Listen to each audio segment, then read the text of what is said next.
The C63 Sealander 36mm. Is it a cheaper Explorer 1? I have some surprising thoughts. Stick around to the end to find out. But first, I'm not a watch expert, I'm just a watch nerd. So if I get anything wrong, or you massively disagree with me, pop down into the comments, let me know. Once you're down there, you could also like, subscribe, ding that bell icon so you never miss another video. And you can even click the join button. And whilst we're talking about the join button, big hello to our brand new channel member, Rick Radley. Big shout out to Rick Radley. Woo! Right, so the C63 Sealander in 36mm. First of all, there's 1,000,002 specs for this watch. You can get in red, you can get in black, you can get in white. It's also got 4 different strap variations. The black vintage oak leather, the Beta bracelet, which we have it on, and in the black.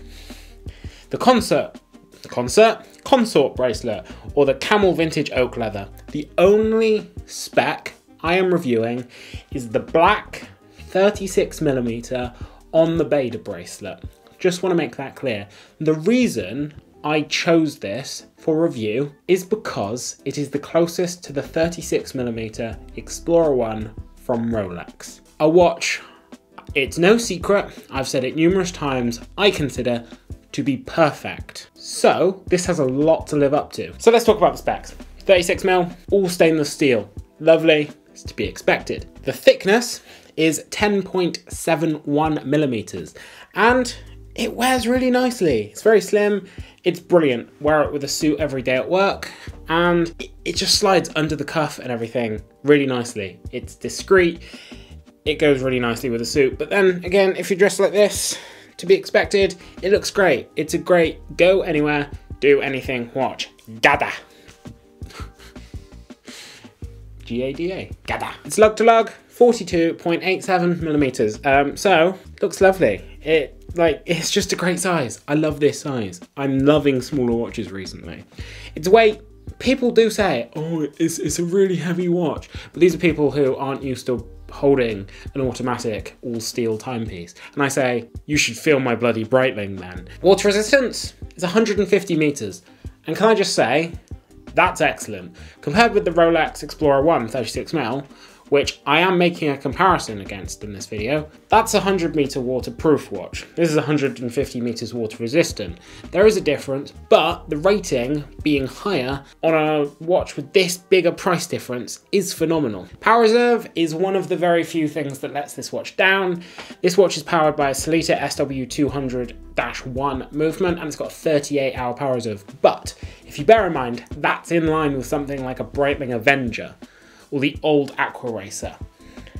This starts to look a bit better, but I reckon with a 50-hour power reserve, this could be looking absolutely excellent for the money. Well, it already is, but it could be looking better. I have actually looked at the accuracy of this watch. So it's rated to plus minus 20 seconds a day. My experience, it's about 10 seconds. So it's well within tolerance. Is it COSC levels? No. Is it superlative chronometer levels like the Explorer 1? Absolutely not. But you're not paying for that. You're paying for a great go anywhere, do anything watch. Now let's talk about the dial. The dial, I think, is really nicely done. The amount of people who have shown it to and complimented the counterbalance on the second hand, a normal Christopher Ward thing, being the Trident, is pretty much everyone. Everyone loves that. I think the loom is really nicely done. It's clearly visible. Don't know what you think, Terry, of it in the dark. It was excellent, actually. Yeah. I woke up at like 2 o'clock in the morning and it was still on. You could read it. It's really good. Like, it's clearly visible in the dark. The indices are really nicely finished, and the dial not being matte but being more of like an obsidian reflective black looks beautiful. It's the nicest plain black dial I think I've seen. It's really plain, but you look at the date window because it has a date. Explorer, I'm looking at you.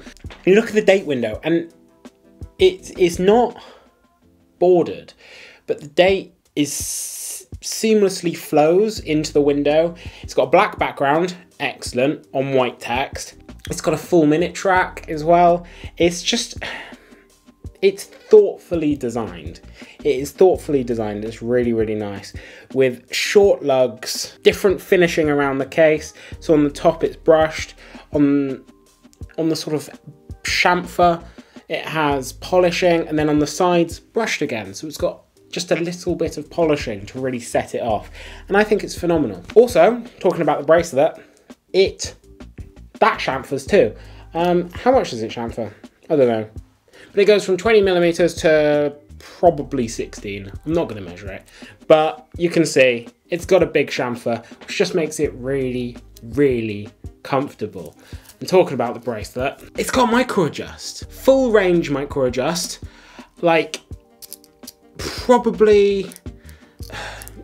It's not quite on par with like a Tudor T-Fit clasp because it's a tiny bit jankier, but it's a hell of a lot better than the simple, what's it called? Easy Link or something that you get in the Rolex. Yeah, I think it's the Easy Link. So it's a lot better than the Easy Link. I think the micro adjust is phenomenal. Well done. I really enjoyed the micro adjust. Yeah. It's exactly what you wanted. What the 12 needed. And I dismissed you on that, and then 2 weeks later they introduced micro adjust on the 12X. You can apologise if you want.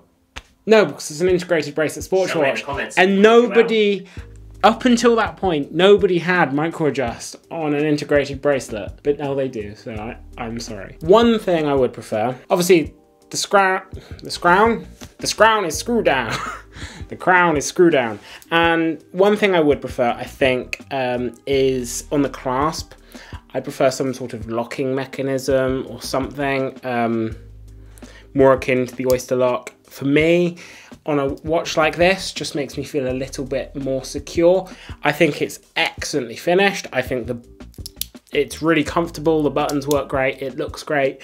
It just makes me feel a bit secure on sort of like an adventure watch, field watch type thing like this is. That's my only complaint. The logo on the clasp also looks great, can I just say.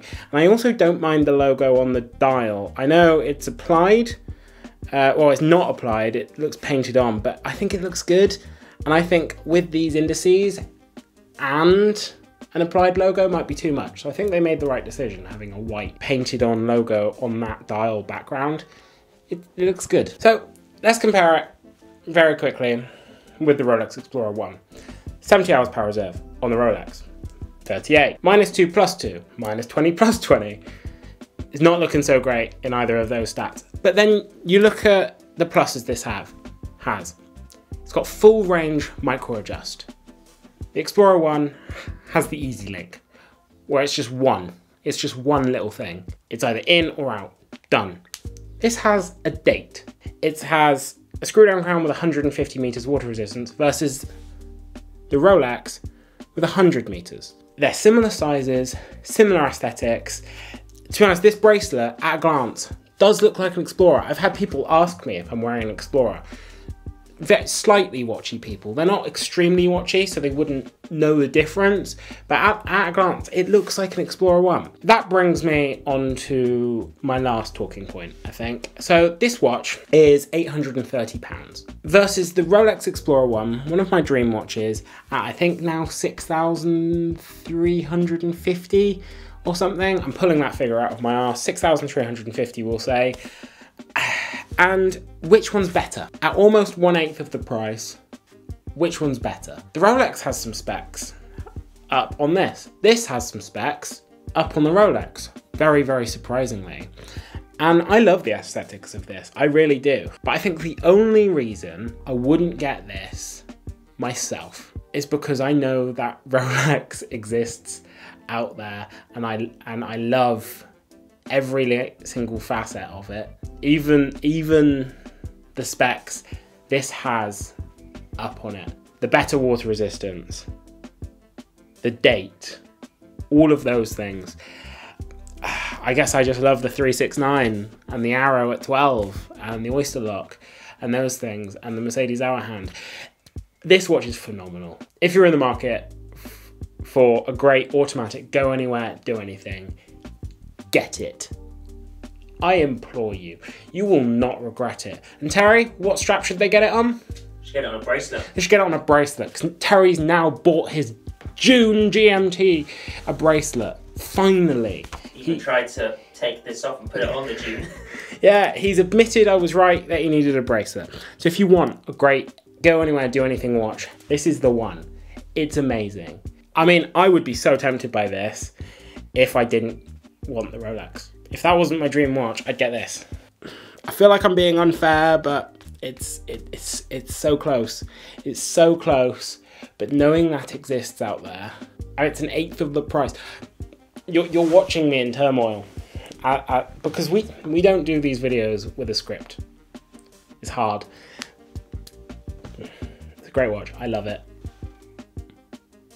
Get one if you don't want a Rolex or don't like a Rolex. Absolutely. But for me, it's the Rolex. What did you think of that weird ass review? Pop down in the comments, let us know. Whilst you're down there, why not like, subscribe, comment, ding that bell icon so you never miss another video. And why not click the join button? And whilst we're on the subject, thank you very, very, very, very much to our channel members. You guys are amazing. Massive shout out to Patrick, and especially a massive shout out to Andy from Christopher Ward for organising us, getting this for review. Thank you for your continued support. You're the best. And I love you all. And watch yourselves.